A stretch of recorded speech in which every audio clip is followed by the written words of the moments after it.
Continuamos con el programa y bueno, actualmente la relación médico-paciente se ha tornado problemática, puesto que la población médica representa una minoría en comparación con los sistemas de salud que se encuentran en constante crecimiento.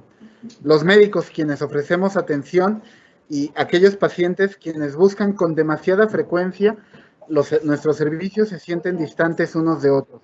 A nosotros los médicos se nos dice repetidamente lo arrogantes que parecemos, incluso cuando reflexionamos sobre lo que está sucediendo con el lado humano de la atención que atrajo tanto a tantos de nosotros a la medicina. Nuestros pacientes envían un claro mensaje donde se cuestiona cada vez más nuestros motivos y la calidad de nuestra atención. ¿Cómo se puede acercar más a aquellos que requieren nuestros servicios? El doctor Isaías Hernández Torres, coordinador de docencia en la Subdivisión Médica de Medicina Familiar, con especialidad en Medicina Familiar, maestría en Educación Médica, actividades profesionales diversas, como es profesor asociado tipo C, profesor adjunto al curso de especialización médica de Medicina Familiar, profesor adjunto de principios de diseño y evaluación curricular, y con innumerables actividades académicas y de investigación, junto con libros publicados, nos va a hablar de la relación médico-paciente. Doctor Isaías. Antes que nada, pues un placer, un saludo cordial de parte de la Subdivisión de Medicina Familiar, todo el equipo de acá, y en especial, por supuesto, un saludo mío. Muchísimas gracias por la invitación, siempre es un gusto estar con ustedes. Y hoy, pues bueno, con un tema que es importante para la medicina familiar y para todos y cada uno de nosotros cuando ya estamos en la especialidad. ¿Alguien me puede indicar si ya ve en pantalla mis diapositivas? Si ya se ven en pantalla sus diapositivas. Ya, doctor. Ya están en pantalla. Excelente. Entonces, nada más déjenme acomodar aquí. Perfecto. Ahí creo que ya lo ven en modo pantalla, ¿verdad? Ya, doctor. Gracias, qué amables. De repente con esta tecnología y no vernos de manera directa necesitamos ciertos apoyos.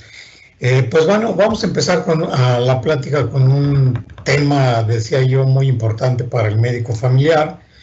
Y miren ustedes, con este tipo de situaciones podemos iniciar. Esta es la relación entre seres humanos que ha suscitado el mayor interés a lo largo de la historia del hombre. Ninguna otra relación se ha considerado tanto, y por otro lado también es cierto que pocas especialidades médicas requieren poner tanto énfasis en esta relación, y probablemente como especialidades seamos estas que ven en pantalla las dos especialidades que más requerimos poner énfasis en la relación médico-paciente. La psiquiatría, por supuesto, pues ustedes la conocen, no podría ser especialidad si no cuida, si no atiende, si no trabaja la relación médico-paciente, pero la otra gran especialidad es justamente la nuestra. La medicina familiar tampoco puede desarrollar su especialidad si la relación médico-paciente no la tiene desarrollada en un grado adecuado, avanzado. Bueno, ¿qué es la relación médico-paciente? Puede haber muchas definiciones, sin embargo, pues debemos entenderla como que básicamente es un vínculo de confianza entre el médico y el paciente, donde el primero trata de ayudar al segundo ante sus problemas de enfermedad. Es una relación especial, sí. En una de ellas uno sufre desórdenes en su salud y el otro está capacitado para ayudar a recuperar. Es decir, nosotros como médicos somos los capacitados para ayudar a recuperarla con una formación específica que no solo es ahorita del posgrado, sino que venimos con esa formación desde el pregrado y ahora estamos en un posgrado tratando de mejorar esa formación. Pero bueno, eso nos da la capacitación para ayudar al paciente a recuperar esa formación. Entonces, por tanto, la relación médico-paciente es una relación de ayuda y ese es el principal objetivo. Es decir, independientemente del concepto, de la definición que puedan ustedes encontrar, el objetivo de esa relación siempre va a ser una relación de ayuda, en este caso del médico hacia el paciente en sus problemas, en cualquiera de sus problemas de salud. Esta lámina es importante en el sentido de que menciona que es una relación técnico-diagnóstica y terapéutica, todo eso al mismo tiempo, ¿eh? Los médicos familiares no podemos pensar que solamente con tener una relación médico-paciente adecuada es suficiente, no. Nosotros tenemos que mantener una capacidad técnico-científica elevada, rigurosa, y básicamente sus dos funciones principales, por lo menos en nuestro sistema de salud, es la diagnóstica y la terapéutica. Hay otras funciones, pero bueno, estas son las más importantes para nosotros.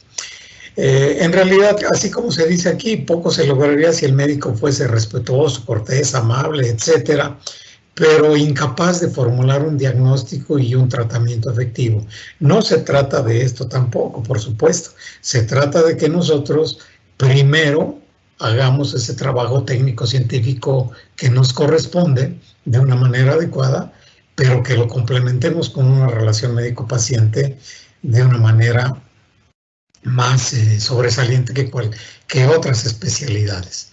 De tal manera que entonces una primera obligación es poseer, mantener esos conocimientos, habilidades, destrezas de nuestra especialidad, porque la ignorancia es una vulneración profesional primaria y de hecho se convierte en un problema ético el hecho de ser ignorantes desde el punto de vista médico cuando somos médicos. Estas partes fundamentales es una de las partes, pues ponemos nuestro saber y nuestra voluntad de ayuda técnica, mientras que la otra va a depositar su confianza en la medicina y en el médico que lo atiende. Miren, también esto es importante en el sentido de cuáles son los componentes, qué es lo que podemos como desmenuzar, cómo podemos desmenuzar la relación médico-paciente. Se han hecho ya investigaciones, aquí yo les presento una revisión sistemática, es decir, las revisiones sistemáticas son estudios de investigación bibliográficos. En este caso, una revisión sistemática nos presenta la síntesis de la evidencia disponible en la literatura. Y ellos hicieron una revisión de 30 años para saber cómo se había estudiado la relación médico-paciente e identificaron estos puntos que están aquí. Ellos dijeron que la relación médico-paciente está influida por elementos actitudinales, por el medio en el que se ejerce, aspectos éticos, la visión del médico acerca de si considera que debe atender al paciente solamente como una enfermedad o tiene que verlo como un padecer, la capacidad de comunicación, por supuesto, y también hay fenómenos psicológicos propiamente de la relación médico-paciente. Entonces ustedes ven que la relación médico-paciente es un fenómeno muy grande, tremendo, complejo, que en realidad, bueno, pues de entrada yo creo que va a ser imposible que aquí los revisemos todos. El interés de presentárselos en este momento es, creo yo, despertar el interés en todos los que me estén escuchando para que con calma posteriormente se haga una revisión un poco más profunda de esto, tal vez utilizando como guía los puntos que vamos a ver aquí de manera rápida. Algunos elementos actitudinales. ¿Qué actitudes tomamos los médicos a veces? Pues a veces negativas hacia grupos etarios o nivel socioeconómico. Hay médicos o habemos médicos que no nos gusta, por ejemplo, tratar al paciente de la tercera edad. A algunos otros médicos no les gusta tratar niños. Hay estereotipos de superioridad en algunos médicos y esto hace que haya impersonalidad en el trato, petulante. Nos volvemos petulantes a veces. Todas estas actitudes a veces se convierten en conductas invasivas, explotadoras y dominantes con el paciente.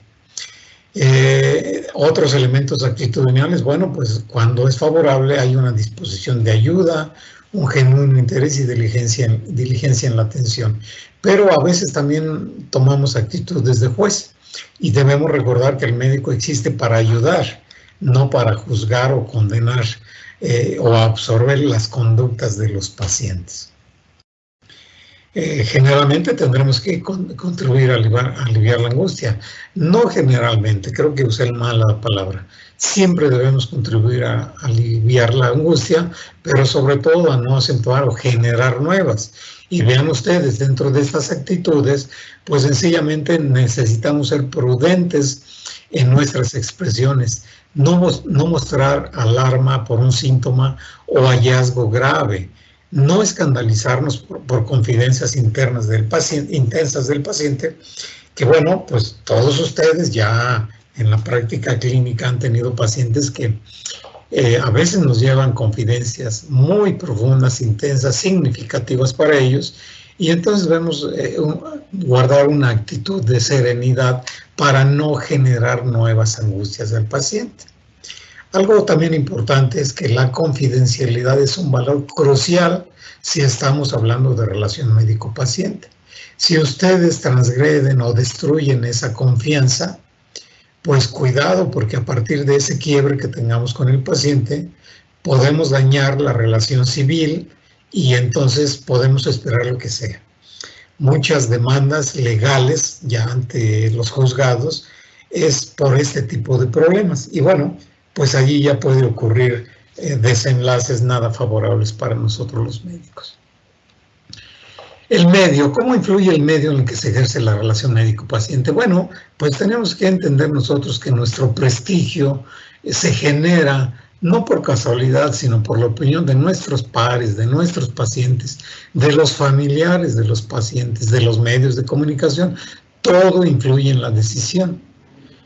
Aunque en la medicina institucional estas posibilidades de elección son restringidas, de todos modos hay preferencia por los pacientes de ser atendidos por un determinado médico y no por otro. Es decir, la razón de acudir con un médico y no otro no es simplemente cuestión del azar. Todos nosotros vamos creando o trabajando día a día el prestigio que tenemos hasta este momento y que vamos a tener en el futuro. Así que el medio en el que se ejerce la relación médico-paciente también es importante.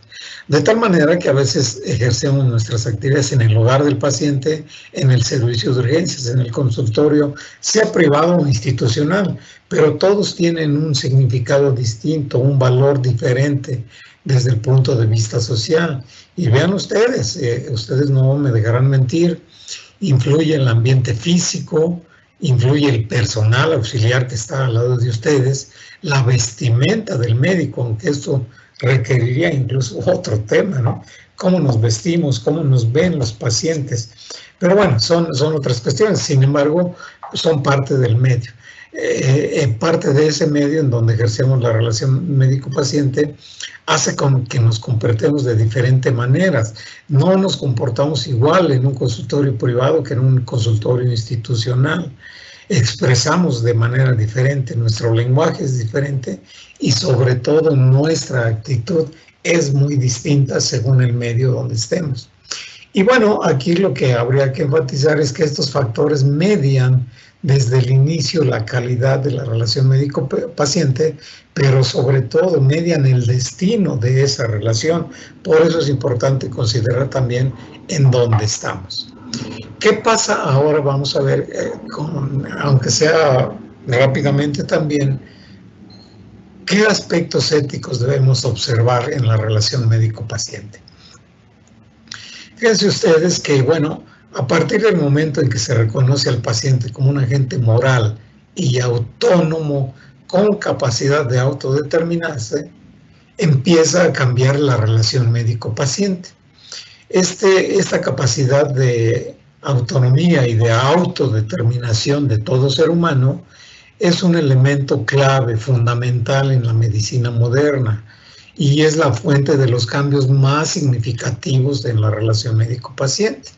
Tal y como lo pueden ustedes imaginar en esa lámina que está allí a la derecha, ¿no?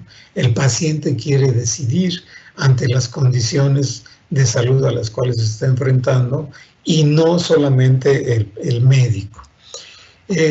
A partir de esa autonomía, de esta autodeterminación, el paciente se va alejando del paternalismo médico, que por cierto es una de las formas de relación médico-paciente más comunes.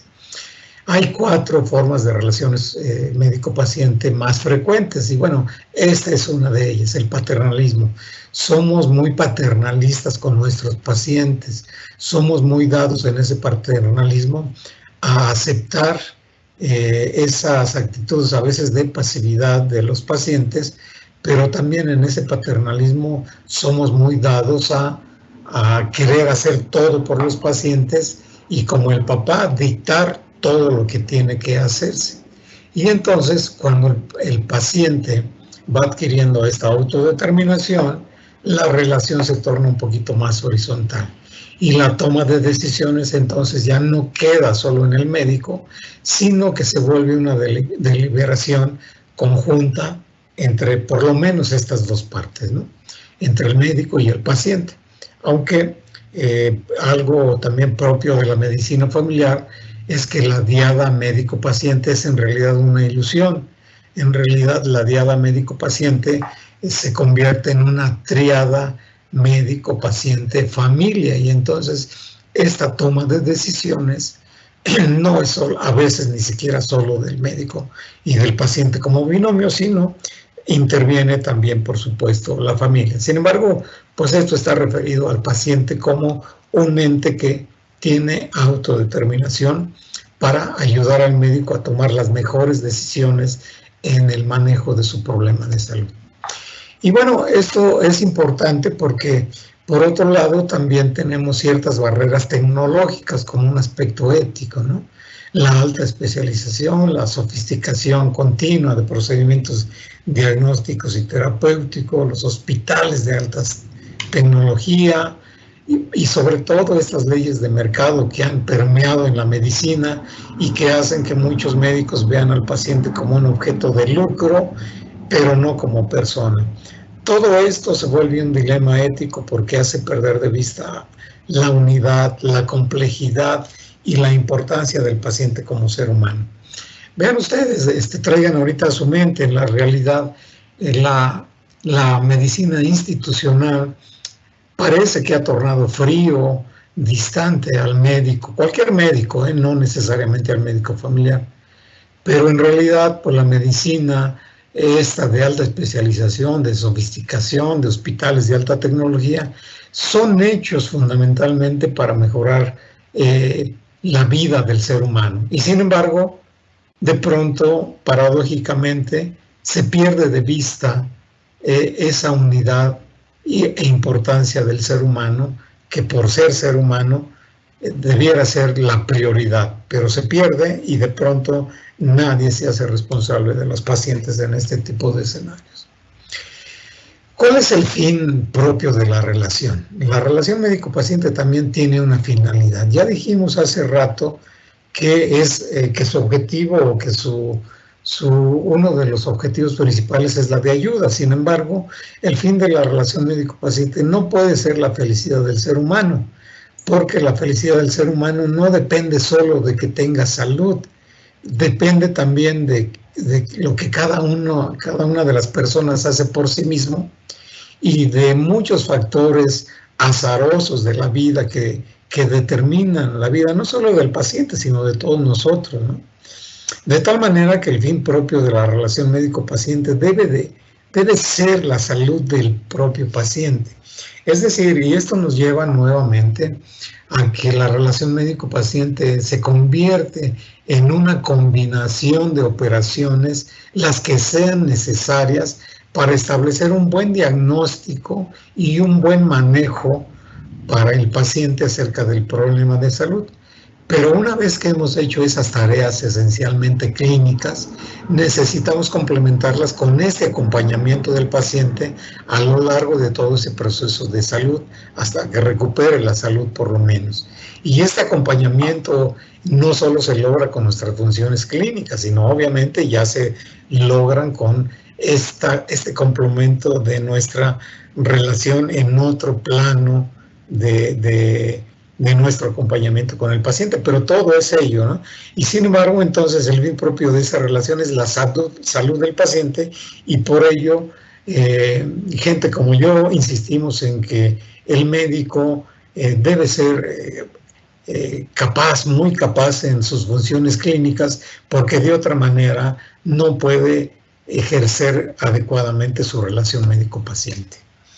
Vean ustedes aquí también, dentro de esos aspectos éticos, hablan de 4 metas u orientaciones de la motivación del médico en el mundo moderno, ¿no? ¿Qué es lo que nos motiva hacia ayudar al paciente en la actualidad? Bueno, propiamente la voluntad de ayudarlo, en donde tenemos vocación e interés de ayudar al enfermo con o a través de nuestro conocimiento, destrezas, actitudes, etcétera. Porque consideramos al paciente como una persona necesitada de ayuda. Otra orientación puede ser el afán de conocimiento científico, en donde hay interés por lograr un diagnóstico, lo que acabamos de decir, un diagnóstico objetivo y por lo tanto un tratamiento adecuado. Aquí el objeto, aquí el paciente es válido que sea visto como un objeto de conocimiento racional, en el sentido de que nuestro interés está en lograr un diagnóstico objetivo riguroso. Estos 2, diría yo, son de los 4 que voy a presentarles ahorita, son las orientaciones que pudiéramos decir válidas para ayudar al paciente. Estas otras 3, vean ustedes, una orientación del médico como funcionario es ya considerar al paciente como una pieza fundamental de una maquinaria social a la que hay que reparar y restituir lo más pronto posible y al menor costo.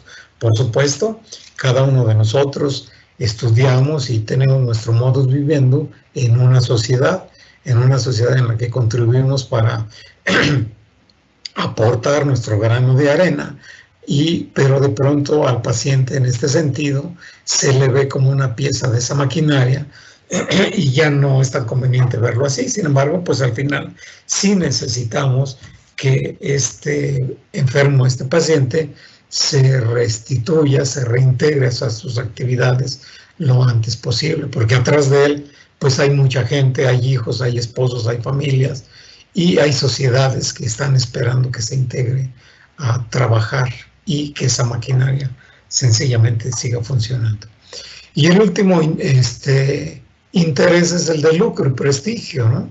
Hay quienes actuamos o actúan movidos por el afán de lucro y prestigio. Lo que les interesa es lucrar y tener un gran renombre.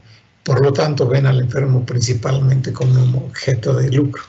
Y esto pudiera pensarse que no existe. Sin embargo, hay múltiples ejemplos de esto y es desafortunado cuando un médico ve al paciente de esta manera. Dentro de los aspectos éticos acabaríamos diciendo que para una práctica ética de la medicina, el paciente tiene que ser considerado como una persona doliente y necesitada de ayuda, como sujeto científicamente cognoscible y modificable. Es decir, por eso decía que estos 2 puntos son los fundamentales. Sujeto científicamente cognoscible, necesitamos conocerlo para ayudar a modificar positivamente lo que le está ocurriendo. Hay que considerar y tomar decisiones bajo una deliberación conjunta con el paciente y la familia, pero también salvaguardar los valores que están en juego con este paciente. ¿Esto qué implica? Pues que necesitamos conocer al paciente como persona y su modo de sentir y entender la enfermedad, no solamente conocerlos desde el punto de vista biomédico. Vean ustedes lo que declaró la UNESCO desde 2005. Rescata en esa Declaración Universal sobre Bioética de Derechos Humanos 2 conceptos importantísimos: la persona y la dignidad humana. Esta dignidad humana es la idea más importante del pensamiento moderno que se ha recuperado. El hombre posee ese valor intrínseco e irreductible, porque la persona, por el solo hecho de serlo, merece ese respeto incondicional. Y esto es algo de lo que se pierde, y decía yo hace un momento a propósito de la medicina institucionalizada, socializada, con sus grandes avances científicos, a veces se pierde de vista que el paciente, por el solo hecho de ser una persona, merece el respeto incondicionado y nos olvidamos de ello. De tal forma que pues el nuevo profesionalismo médico busca que haya una creciente conciencia para replantear ese quehacer médico centrado en la persona. Y esto obviamente es un nuevo paradigma. Ustedes ya han escuchado la medicina centrada en el paciente, método clínico centrado en el paciente. Todo eso es parte de lo mismo, crear una conciencia en los médicos para que hagamos una medicina centrada en la persona, no centrada en el médico, no centrada en las instituciones, sino en las necesidades de la persona como persona. Esto, por supuesto, también implica renovar el compromiso con nuestra excelencia profesional. No podríamos decir que hacemos un método clínico centrado en la persona si no tenemos habilidades y destrezas especializadas, que es la tarea por la cual estamos en estos posgrados por lo menos por 3 años. Hay que encuadrar entonces todo ello en una continua y sólida preparación científico-técnica. Los médicos somos eso, doctores. Somos técnicos, pero también somos científicos. Técnicos en el sentido de haber desarrollado técnicas y habilidades que nos van a preparar para dar mejor ayuda al paciente, pero todo eso lo tenemos que hacer de una manera científica, bajo el método científico que muchos de ustedes ya están trabajando a propósito de sus tesis. Bueno, otra de las cuestiones que decíamos hace un momento o al inicio de la plática es ¿qué otros factores influyen en la relación médico-paciente? Pues esto, ¿cuál es la visión que tenemos para enfrentar los problemas de salud del paciente? ¿Vemos enfermedad o vemos padecimiento? Son dos cosas diferentes. Entonces, el estudio de la enfermedad, por supuesto, exige también el estudio del mundo interior del paciente, pero eso normalmente no nos lo enseñan ni se considera tan importante, sobre todo en la medicina institucional, que es donde estamos insertos la mayoría de los egresados. En esta enfermedad o padecer, además de la aproximación científica, tenemos que aproximarnos al interior de la conciencia e intentar ver la enfermedad con los ojos del paciente. Necesitamos ver qué está pasando en este paciente, quizás con asma que está ahí en esa lámina, no solamente ver el diagnóstico y el tratamiento y decir con esa dosis de salbutamol ya están en los pulmones y todo está bien. No, ¿qué está pasando en el mundo interior de este paciente, de esta paciente? ¿Qué piensa, qué siente, qué temores, qué expectativas, etcétera? Tenemos que, dentro de esta búsqueda de la visión de enfermedad o padecer, tenemos que recordar que en el mundo anglosajón, en el mundo de nuestros primeros profesores médicos, la medicina era vista como esta lámina, es decir, había una agenda médica de la enfermedad, pero había una agenda también del paciente y una agenda también de la sociedad. Todo esto era visto como una sola cosa. Aquí lo presentamos de manera separada, pero era visto, el problema de salud del paciente era visto como un todo, en donde se ve lo biomédico, que está representado por el disease, y lo psicosocial, que está representado por el illness y el sickness, en donde el disease está representado por el diagnóstico y el tratamiento, el illness, que es ya propiamente atender los problemas de las expectativas, dudas, temores, etcétera, del paciente. Y bueno, y además de ello, ver cómo está afectando dentro de la sociedad esa enfermedad al paciente. Todo esto era visto como un todo. Y sin embargo, en la medicina occidental en la que estamos viviendo, pues prácticamente solo estamos viendo, diría yo, en el mejor de los casos, lo biomédico, el disease, y nos olvidamos desafortunadamente de las otras grandes dimensiones, como ven ustedes en la lámina, y que repercuten. Entonces ese problema de salud era un fenómeno visto por 3 dimensiones. Esa dimensión biológica, en donde sí se ve la enfermedad objeto, anormalidad fisiológica o estructural de base orgánico, es decir, qué célula, tejido está mal para tratar de ayudar a que se repare. Pero también era visto la dimensión subjetiva, la enfermedad del individuo, cómo se siente la persona, cuáles son sus vivencias y sentimientos, y además de ello la dimensión social, significado que la sociedad proyecta sobre la persona enferma, ¿no? En la suma de estas tres dimensiones forman el padecimiento.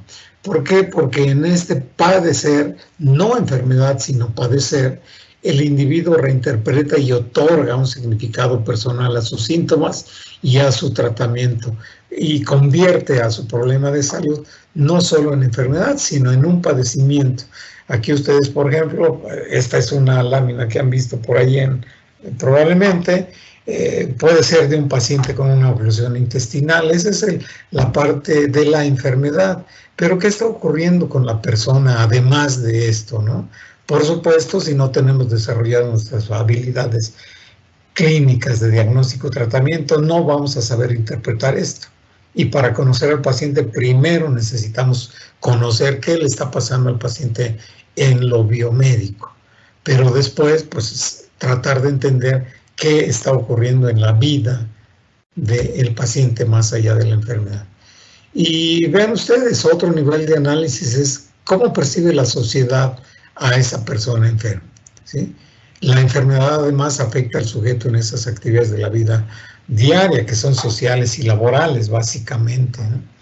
Entonces, todo esto afecta al paciente de tal manera que pudiéramos decir que hay dos planos para comprender al paciente. El plano anaranjado que ustedes ven aquí es el plano de los síntomas, que al final es la interpretación desde el punto de vista de las ciencias médicas, que es lo que nos han formado a lo largo de todos estos años que hemos pasado en el pregrado y lo que llevan ustedes del posgrado.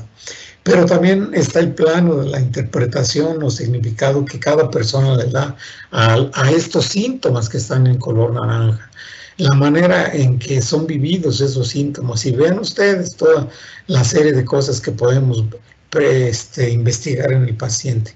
Así como acá arriba hacemos semiología médica, aquí abajo debiéramos decir que debiéramos hacer una semiología en lo psicosocial. ¿Cuáles son las preocupaciones, sentimientos de inutilidad, de vergüenza, de inferioridad, de minusvalía, etcétera, que se despiertan en los pacientes dependiendo de su diagnóstico? Ese paciente dueño de esa lámina de radiografía que les presenté de una oclusión intestinal depende completamente no solo del médico, sino de su familia. ¿Cuáles son los sentimientos que le está originando todo esto? No lo sabemos si no lo preguntamos, si no entramos a ampliar, a mejorar nuestra relación médico-paciente. Entonces, llegar a este diagnóstico biomédico es solo una parte de la tarea del médico. Hay que interpretar la enfermedad desde la subjetividad de nuestros pacientes, doctores.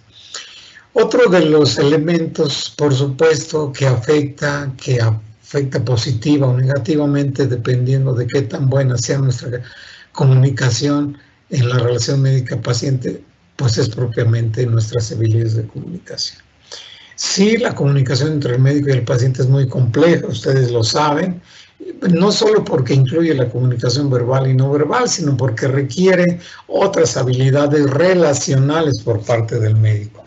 Y son habilidades relacionales que no, si de por sí las habilidades de comunicación verbal y no verbal son prácticamente poco trabajadas como parte de nuestra formación profesional, pues las habilidades de relación personal sencillamente son algo que se le deja a otras instituciones como es la familia, ¿no?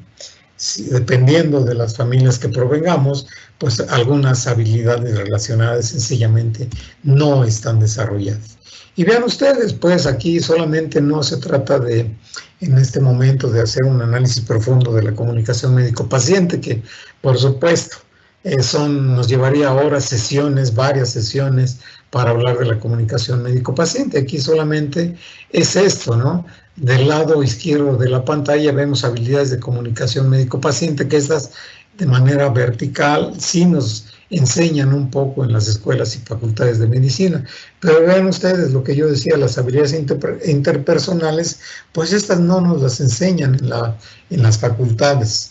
Las habilidades de comunicación médico-paciente están orientadas hacia la realización de tareas y comportamientos específicos, como puede ser la explicación del diagnóstico o tratamiento, y son habilidades básicas de comunicación porque consisten en informar, en conocer, en interrogatorio, exploración, semiología, comunicación de factores de riesgo, de incertidumbre, tratamiento, etcétera. Estas son las tareas clínicas, pero necesitamos nosotros sumar las funciones médicas, no quedarnos en tareas básicas, sino que nuestra comunicación atienda funciones, establecer una relación profunda médico-paciente.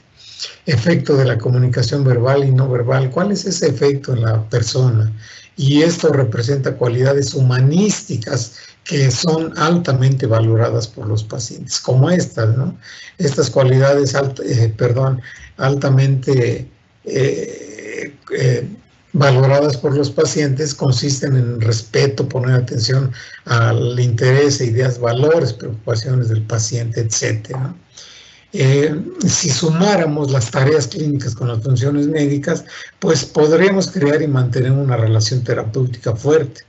La relación que esperamos es esto que está aquí abajo, unas habilidades de comunicación básicas sin habilidades interpersonales, pues van a dar una relación terapéutica débil, mientras que si sumamos habilidades de comunicación básica más habilidades interpersonales de comunicación fuertes, pues nos va a dar una relación terapéutica fuerte.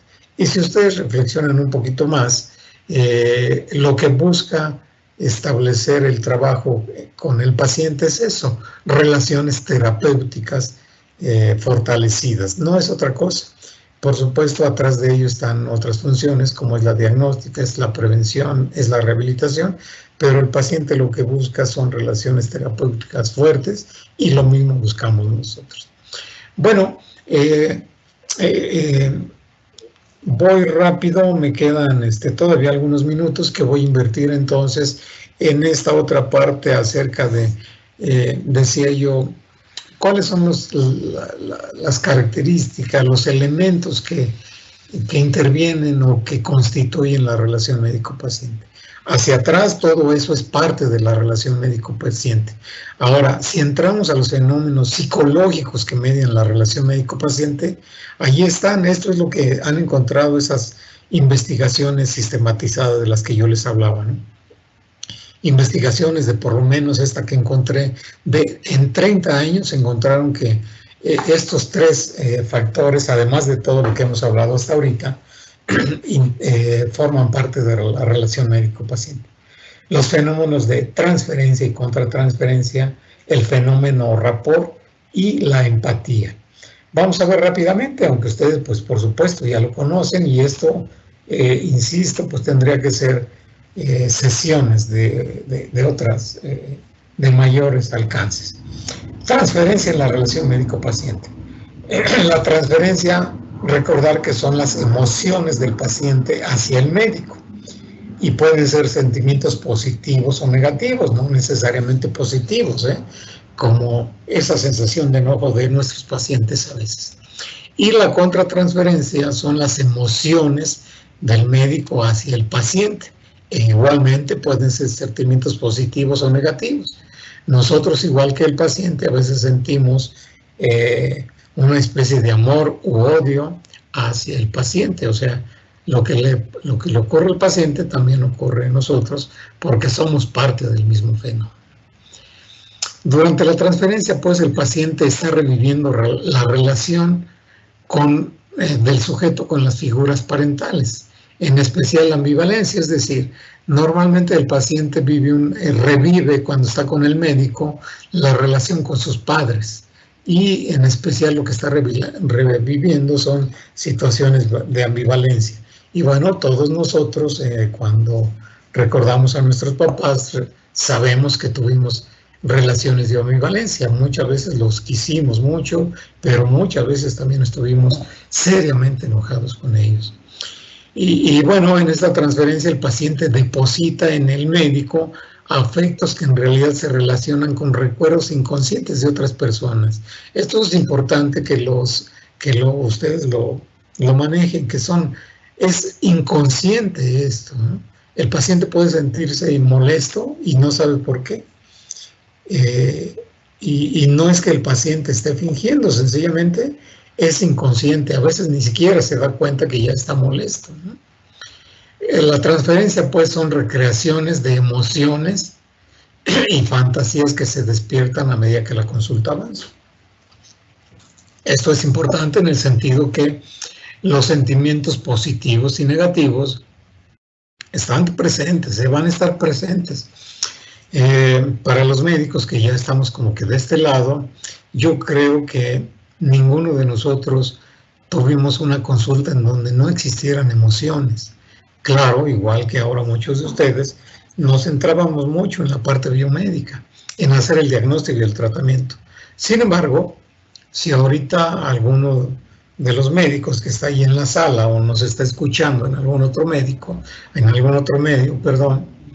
no me dejará mentir en el sentido de que toda consulta está teñida de emociones, de tal manera que entonces si las emociones están presentes allí en el consultorio, pues los fenómenos de transferencia y contratransferencia igualmente pueden estar presentes, van a estar presentes. Esas vivencias o sentimientos, otro punto importante es que no se van a vivir como algo del pasado. Si bien el paciente está rememorando fantasías o situaciones de ambivalencia de hace muchos años, de cuando era niño, ahora los revive con la figura parental del médico, no los va a vivir como algo del pasado. Para él son cosas del presente y lo está viviendo como algo que está afectando y que va a afectar la relación médico-paciente en este justo momento. En esta transferencia, ¿qué se transfiere? Pues son afectos, emociones, ideas, conflictos, actitudes, experiencias. Muchas cosas son las que se transfieren. Y estos impulsos son transferidos de una manera en que no solo son a veces amables, ya decíamos, pueden ser hostiles también esos sentimientos. No solamente son sentimientos de enamoramiento del paciente hacia el médico. Ustedes han tenido pacientes enojados, hemos tenido todos pacientes enojados, frustrados, de tal manera que esos son los sentimientos que se están reviviendo allí y a veces son efecto de estos fenómenos de transferencia. La figura del médico pues obliga al paciente a recurrir a la fantasía. La figura del médico es vista como alguien poderoso porque tenemos un conocimiento que hemos adquirido a lo largo de muchos años, que hemos pasado en escuelas, que hemos pasado en hospitales, que hemos pasado en las clínicas y ahora en el posgrado. Todo eso hace que manejemos un conocimiento que está muy por encima o debe estar muy por encima del conocimiento que puede tener el paciente de su enfermedad. Y eso hace que el paciente recurra en sus ansias por ser curado, recurra a una fantasía y que esa fijación lleva al paciente a esperar lo que cree que tiene derecho, ¿no? Depender y ser amado por el médico. Entonces, la transferencia se vuelve un fenómeno cotidiano e inconsciente. Sí puede ser percibida como una experiencia negativa, pero si aprendemos a manejarlo, y este es otro gran mensaje, es que puede ayudar a conseguir esa conexión que necesitamos entre el paciente y el médico. De hecho, ya manejados de una manera adecuada, estos fenómenos de transferencia y contratransferencia son auxiliares muy valiosos, crean ustedes, en el proceso curativo. Y este es tal vez uno de los mensajes que habrá que apreciar dentro de su formación de estos 3 años. La relación médico-paciente se vuelve un arma poderosa terapéuticamente hablando, si se maneja con ética, por supuesto. ¿Qué es la contratransferencia? Bueno, pues es esa otra parte, ¿no? Es que el propio médico está también sujeto a ese fenómeno transferencial, solo que aquí se llama contratransferencial, porque somos parte de ese mismo fenómeno. Estamos en el mismo consultorio, estamos en la misma relación con ese paciente y estamos en la misma consulta, de tal manera que estamos viviendo muchas cosas con ese paciente. Y entonces ocurre cuando el médico responde frente a la transferencia que el paciente nos está mandando. Por eso hablamos a veces de que te enganchaste. El paciente se enojó y tú te enganchaste y estás igual. De tal manera que la contratransferencia ocurre cuando respondemos a la transferencia que el paciente está depositando en nosotros. Y no digo que no haya que responder, por supuesto que hay que responder, pero tenemos que ser conscientes de que estamos ante este fenómeno. ¿Por qué? Porque nos corresponde a nosotros resistir a esa influencia, ¿no? Si caemos víctimas de este fenómeno en lugar de observarlo, pues estamos sujetos igual, como decía yo hace rato, a enamorarnos o odiar a nuestros pacientes. De tal forma que, bueno, pues siempre será pertinente que identifiquemos este fenómeno, porque somos los responsables, somos los únicos responsables en el manejo de las relaciones con el paciente. Aquí el experto de salud somos nosotros. El paciente no es experto de la medicina, no es experto del fenómeno salud-enfermedad. El experto somos nosotros y eso no debemos olvidarlo. Por lo tanto, nos toca, es responsabilidad de nosotros manejar esto de una manera adecuada. Por eso es que insistimos en que debemos capacitarlos a ustedes para que manejen de una manera más allá del promedio que manejan todos los demás médicos estos fenómenos. Ya dije al inicio que difícilmente hay especialidades en las cuales estos fenómenos deban privilegiarse en su formación, y pues bueno, el médico familiar tiene que ser uno de esos médicos en los que la relación médico-paciente y en medio todos estos fenómenos tienen que ser bien trabajados. Vean ustedes, esto también es importante que lo recuerden, ¿no? El fenómeno no es estable, puede ir de un polo a otro y en una misma consulta. En un momento podemos ser los médicos más maravillosos o los que todos lo sabemos, y esto va a facilitar la adherencia al tratamiento. Pero ese mismo paciente en otra consulta o quizás en la misma consulta, dependiendo de cómo evolucionó esa consulta, nos puede llevar a ser el peor de los médicos y acabar haciendo que el paciente abandone el tratamiento o de plano la consulta y salga molesto porque no llenamos sus expectativas. Vamos, aquí el punto es que el fenómeno no es estable y puede ir de un polo a otro en cualquier momento de la relación. Por lo tanto, pues necesitamos manejar adecuadamente todo esto. Acerca de la transferencia y contratransferencia, pues yo diría esto, ¿no? Que de manera explícita o no, la transferencia, o sea, este fenómeno de transferencia y contratransferencia siempre está presente en nuestras consultas.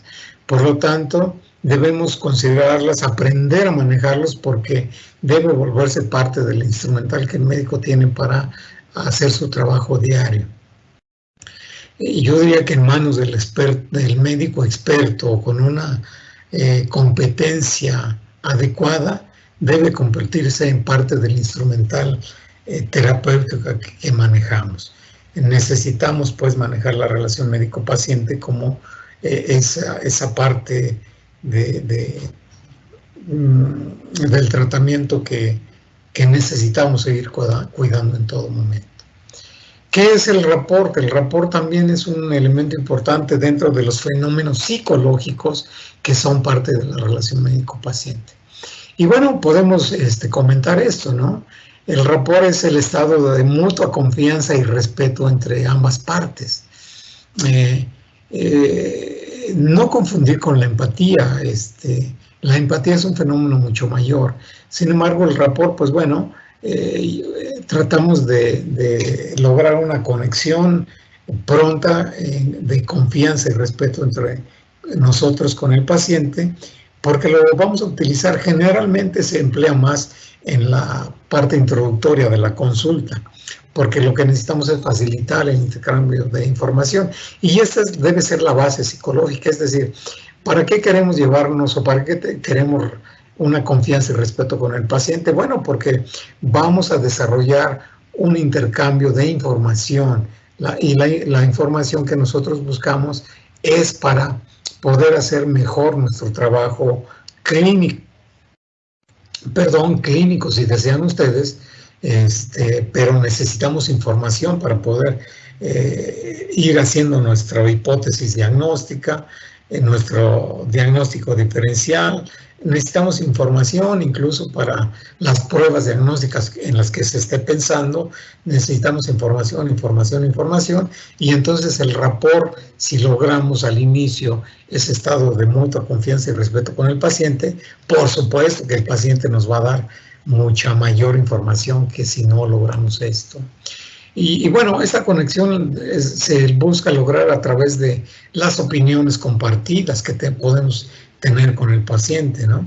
Es válido usar el buen humor con el paciente, claro, siempre y cuando no se pierda esa relación de respeto de la que acabamos de señalar, ¿no?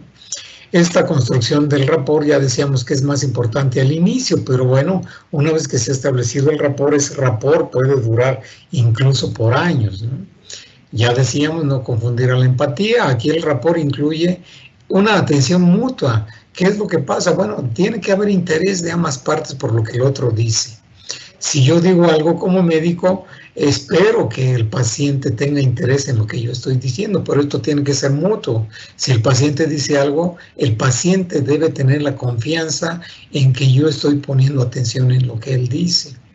Debe haber positividad mutua, sí, debe ser una relación amigable, no de amigos, doctores, no se trata de confundir eso.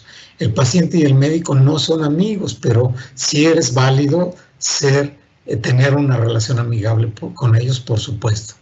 Debe haber una sincronización, como uno de los tres factores del rapport, una sincronización en el intercambio comunicativo, porque compartimos un entendimiento común. Tenemos intereses comunes, tenemos una relación amigable y por lo tanto hay una sincronización adecuada en nuestros intercambios comunicativos. Esto es lo que hacemos con un paciente nuevo, fíjense ustedes, tratar de establecer una buena relación, y siempre tratamos de hacer eso cuando el paciente es nuevo. Pues bueno, esto se ejemplifica con el paciente nuevo, pero esto tratamos de hacer con todos y cada uno de los pacientes. Se trata de encontrar cosas en común para construir un vínculo compartido. Y aquí, bueno, la figura trata de hacer alusión a eso. ¿Qué dudas tiene el paciente? Para que yo poco a poco sepa cuáles son esas dudas, tal vez temores, no lo sé, y encontrar esas cosas en común para construir ese vínculo compartido con los pacientes. Podemos considerarlo así como un estado de comprensión armoniosa con el paciente. Y obviamente cuando tenemos una comprensión armoniosa, pues la relación médico-paciente es más fácil que si no hay una relación armoniosa. El otro fenómeno psicológico es este que ustedes conocen como empatía, ¿no? Y bueno, pues esto también necesitaremos clases, varias clases enteras, y de hecho así lo hacemos para hablar sobre la empatía, ¿no? Y aquí rápidamente diría yo que, pues bueno, hay una división arbitraria entre comunicación y empatía, pero en realidad significan lo mismo. La comunicación médico-paciente es parte de la empatía, y más bien diríamos que la empatía es comunicación médico-paciente, pero a niveles más profundos. Podemos pensar que la relación médico-paciente, la empatía dentro de la relación médico-paciente es esto, ¿no? Ponerse en el lugar del otro, es pensar de manera constante, si yo estuviera en esas circunstancias, ¿qué haría? ¿Qué pensaría? ¿Comprendería a ese paciente? ¿Cómo me sentiría yo en las circunstancias del paciente? Generalmente no lo hacemos, pero pueden hacerlo y la visión va a cambiar. Como parte de la empatía, nosotros debemos recordar que hay contratos no escritos, por supuesto, pero están allí, son contratos que hacemos cuando aceptamos tratar al paciente. Hay por lo menos estos tres contratos. Hay un contrato clínico de diagnosticar, curar o aliviar. hay un contrato narrativo que es escuchar el padecimiento del paciente, y hay un contrato emocional que es mediante la empatía entrar a ese mundo emocional de la vida personal del paciente. Todo esto implica la relación médico-paciente, por eso decimos que es un fenómeno muy complejo. Me quedan 6 minutos, así que voy a irme rápidamente, nada más para señalar que la empatía tiene por lo menos 2 componentes, aunque las investigaciones ya van muy avanzadas y se habla de más componentes, pero ahorita son estos 2 los reconocidos. El cognitivo, que es la capacidad del médico para ver a través de los ojos del otro el mundo desde la perspectiva de la enfermedad del paciente. Es decir, si yo sé que el paciente tiene glucosa elevada, comprendo cognitivamente que el paciente puede estar con un diagnóstico de diabetes mellitus, y eso me hace cognitivamente saber lo que está ocurriendo en el organismo del paciente. Pero el dominio afectivo ya es entrar a conectarme con los sentimientos de esa persona. ¿Cómo le hace sentir este diagnóstico de diabetes mellitus? ¿Cómo le hace sentir tal vez ya esa afectación visual, renal o cardíaca al paciente, ¿no? Bueno, aquí solamente tenemos que decir que el componente cognitivo nos va acercando. Si hacemos una buena interrogatorio, semiología médica, exploración rigurosa, pues todo eso nos hace conocer al paciente y ya me acerca al paciente. Este es el mismo diagrama de hace ratito, solamente vemos que la competencia profesional de nosotros tiene 2 dimensiones: la biomédica, que es la cognitiva, ese dominio cognitivo de la empatía, y el dominio afectivo. Si sumamos esa empatía cognitiva y afectiva, pues lograremos una empatía tanto cognitiva como afectiva. Pero ciertamente, desafortunadamente, habrá ocasiones en que el médico solo logra una empatía cognitiva, y en otras podremos establecer ambos tipos de empatía. Por supuesto, esto requiere un gran esfuerzo, un gran trabajo. No todas las consultas, debo decirlo, requieren que lleguemos a una empatía afectiva, y probablemente nosotros decidamos a propósito quedarnos en la empatía cognitiva porque estamos cansados, porque no hay tiempo, por las circunstancias que ustedes quieren, pero no siempre vamos a poder desarrollar la empatía a niveles tan profundos como creo yo que el paciente sí siempre lo requiere. ¿Por qué es difícil? Porque vean ustedes todo lo que necesitamos comprometer. Necesitamos ver, no solo ver, sino observar, escuchar, palpar, percibir, pensar, analizar, adaptar el cuerpo, porque son consultas cansadas, y actuar en consecuencia de lo que hemos escuchado. Esto lo he dicho fácil, pero por supuesto es algo tremendamente difícil, ¿no? Y sobre todo cuando decía yo estamos cansados, enfermos o distraídos, porque igual somos seres humanos que nos ocurren cosas, ¿no? Los efectos de una falta de empatía, pues es todo esto: decepción, nos dejan de visitar nuestros pacientes, no nos dan información, nos cuesta trabajo afrontar momentos emotivos de la consulta, el paciente no se siente tomado en cuenta, etcétera, etcétera. Y vean experiencias dichas por los pacientes, ¿no? Estas son palabras que seguramente ustedes podrán escuchar, o escuchar por lo menos que digan de otros compañeros, pero pues esos otros compañeros son nosotros mismos, ¿no? Estas son las palabras de una paciente que dice: está sentada detrás de su computadora, no hay contacto visual, no puede saber cómo se siente uno con lo que está diciendo, ¿no? Y bueno, ya estoy en conclusiones. Parece que el problema de la relación médico-paciente pudiera enfocarse de esta manera, ¿no? En que se ha enseñado por separado sus elementos. Lo biomédico muy enseñado a todos nosotros, lo emocional más enseñado como experticia del psicólogo o del psiquiatra, y a todos nosotros nos llega como si no fuera mucho de nuestra incumbencia. Y lo sociocultural, pues como casi exclusivo del antropólogo y del sociólogo médicos en dado caso, ¿no? Y todo ese mundo se nos escapa.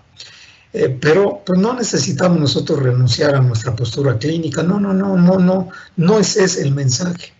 no tenemos, el mensaje es realmente no tenemos por qué renunciar a lo fundamental de ser médicos, el acto clínico. Somos médicos y lo primero que tenemos que hacer es establecer buenos diagnósticos, buenos manejos, buena semiología, etcétera. Todo eso es lo clínico. Sino lo único que tenemos que entender es que esta relación médico-paciente es parte de ese método clínico y que esa relación médico-paciente va a mejorar ese método clínico que es parte del método científico. Finalmente diría yo, ¿qué nos preocupa, doctores? ¿Por qué no entramos al mundo sentimental del paciente? Tal vez que el temor de que nuestro paciente nos exija mayor responsabilidad al cruzar esas fronteras de lo emocional, eso nos da temor. Sí, a veces nos da temor eso, pero como dice esta lámina, ¿qué otra cosa podrá exigirse al médico sino conectarse emocionalmente con el paciente? Creo yo que esto y no otra cosa es a lo que nos compromete tal incursión al entrar en la vida, en los sentimientos, en las preocupaciones del paciente y su mundo interno. Pues con esto los dejo, con esto termino. Yo les agradezco mucho su atención. La presentación ya la he hecho llegar a la doctora Edith, a quien nuevamente le agradezco su invitación, un poquito de bibliografía para que amplíen todo esto. Y pues hasta aquí dejo yo mi presentación. Y bueno, no sé, doctora Edith, si haya tiempo, o a nuestro moderador, si haya tiempo de algunas preguntas o comentarios. Quedo a sus órdenes. Muchas gracias. Gracias, doctor.